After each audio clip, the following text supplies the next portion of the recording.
شست حسین باد شست حسین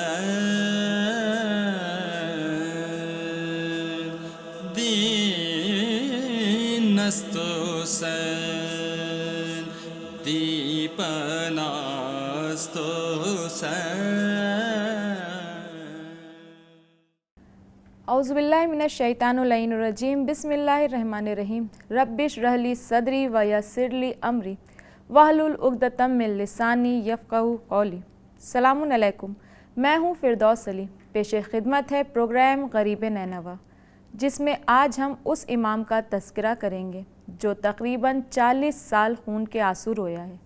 امام زین العابدین علیہ السلام، جن کے مشہور لقب میں سے ایک زین العابدین سید الساجدین ہے، کیونکہ آپ بے پناہ عبادتوں کی وجہ سے عابدوں کی زینت تھے. زیادہ سجدوں کی وجہ سے امام کی پیشانی پر نشان پڑ گیا تھا. زیادہ سجدوں کی وجہ سے آپ کو سید سجاد بھی کہا جاتا ہے. آپ کی امامت کا دور امام حسین علیہ السلام کی شہادت کے بعد شروع ہوا. وہ کیا صورتحال رہی ہوگی جب آپ نے امامت کی ذمہ داری سنبھالی ہوگی. اپنے مسئلہ امامت کا پہلا فیصلہ عصر عاشور جب خیموں میں آگ لگائی گئی اور جناب زینب نے آپ سے فرمایا، بیٹا سجاد، اب تم امام وقت ہو. ہمارے سر سے لعینوں نے چادر چھین لی ہے، تمام مال و اسباب لوٹ لیا اور خیموں میں آگ لگا دی گئی ہے. اب تم بتاؤ کہ خیموں سے باہر نکلے یا اسی میں جل کر مر جائیں.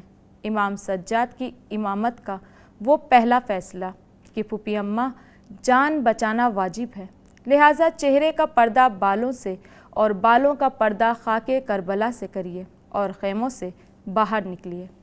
امام جعفر صادق علیہ السلام سے منقول ہے کہ وہ حضرات جنہوں نے اپنی مدت حیات میں سب سے زیادہ گریہ کیا ہے، ان میں سب سے پہلے حضرت آدم علیہ السلام ہیں، جو جنت سے نکالے جانے پر اس قدر روئے کہ آپ کے رخساروں پر آنسوؤں کے نکلنے کی جگہ پر نشان پیدا ہو گئے. اس کے بعد حضرت یعقوب علیہ السلام، جو حضرت یوسف کی جدائی میں اتنا روئے کہ آنکھوں کی بینائی چلی گئی. پھر خاتون جنت حضرت فاطمہ زہرا سلام اللہ علیہا، جنہوں نے فراق پدر میں اس قدر گریہ کیا کہ مدینے والوں نے کہا، آپ اپنے رونے کا ایک وقت بنا لیں، یا دن کو روئیں یا تو رات کو. آپ کے رونے کے لیے بیت الحزن بنوایا گیا، جس میں جا کر آپ اپنے بابا پر رویا کرتی تھیں. اور حضرت امام علی ابن الحسین، جو تقریباً 40 سال تک اپنے پدر بزرگوار حضرت امام حسین علیہ السلام پر روتے رہے. آپ اتنا گریہ کرتے تھے کہ آپ کی آنکھوں سے آنسو کی جگہ خون بہنے لگا. جب بھی امام علی ابن الحسین علیہ السلام کے سامنے کھانا یا پانی سامنے لایا جاتا تو آپ چیخ مار کر رونے لگتے تھے.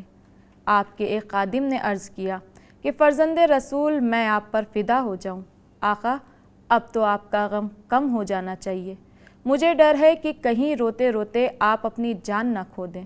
آپ نے فرمایا کہ تو نے انصاف نہیں کیا.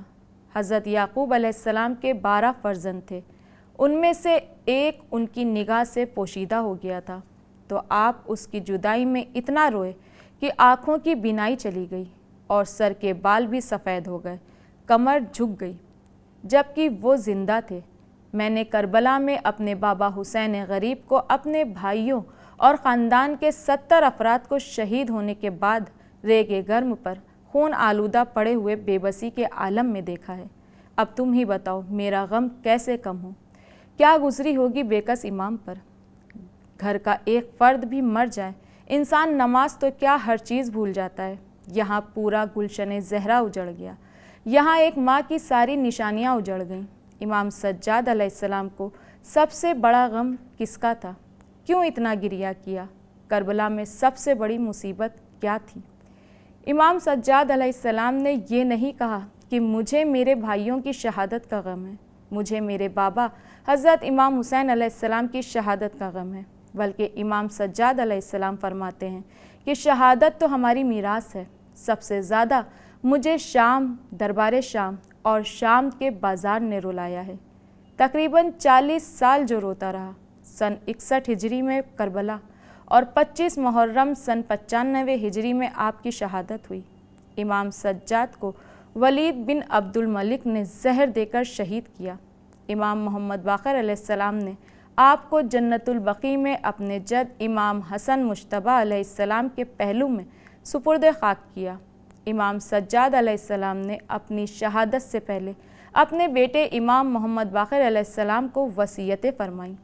اس وصیت میں امام علی ابن الحسین علیہ السلام نے اپنے چاہنے والوں کو پیغام دیا کہ اے میرے بیٹے، ہمارے رونے والوں سے کہنا کہ 4 لوگوں سے کبھی دوستی نہ کریں۔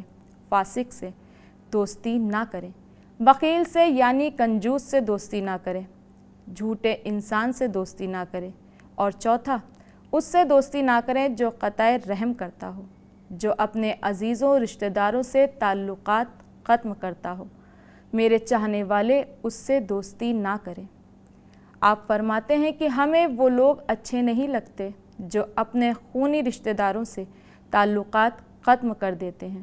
ناظرین، امام زین العابدین علیہ السلام نے قدم قدم پر اہل شام و کوفہ کو اپنے خاندان سے تعارف کرایا۔ امام حسین کی شہادت کے بعد حضرت امام زین العابدین علیہ السلام نے بازاروں میں، درباروں میں، قید خانے میں اور مدینہ منورہ میں کوئی ایسی جگہ نہ تھی جہاں آپ نے اپنے بابا حضرت امام حسین علیہ السلام کی مظلومیت اور ان کی شہادت کے بارے میں نہ بیان فرمایا ہو۔ اسیران کربلا کا قافلہ بازار سے گزرا تو امام نے لوگوں کو مخاطب کر کے فرمایا، میں اس کا بیٹا ہوں جس کو ناحق قتل کر دیا گیا، ہمارے لیے یہی فخر کی بات ہے۔ آپ نے کئی جگہ آیت قرآنی کے حوالے سے اپنے خاندان کا تعارف کرایا۔ ایک بار ایک طنز کرنے والے سے کہا کہ ہماری فتح کا اعلان اذان کے ذریعے ہوتا رہے گا، اور اذان دینے والے سے کہا کہ بتاؤ محمد صلی اللہ علیہ وآلہ وسلم میرے جد ہیں یا یزید کے؟ اگر تو یہ کہتا ہے کہ یزید کے تو جھوٹا ہے۔ آج ذکر امام حسین علیہ السلام ایک عبادت ہے۔ حضرت امام حسین علیہ السلام کی شہادت کا تذکرہ تاریخ میں محفوظ ہے۔ یہ صرف اور صرف حضرت امام زین العابدین علیہ السلام اور جناب زینب سلام اللہ علیہا کا کارنامہ ہے کہ انہوں نے امام حسین علیہ السلام کی شہادت کے واقعے کو تاریخ کے اوراق میں گم نہیں ہونے دیا۔ ناظرین، ہمارے پروگرام کا وقت اب ختم ہوتا ہے۔ اسی کے ساتھ ہمیں دیجیے اجازت، آپ سے پھر ملیں گے۔ تب تک کے لیے خدا حافظ۔ شست حسین بادشاست حسین دین است حسین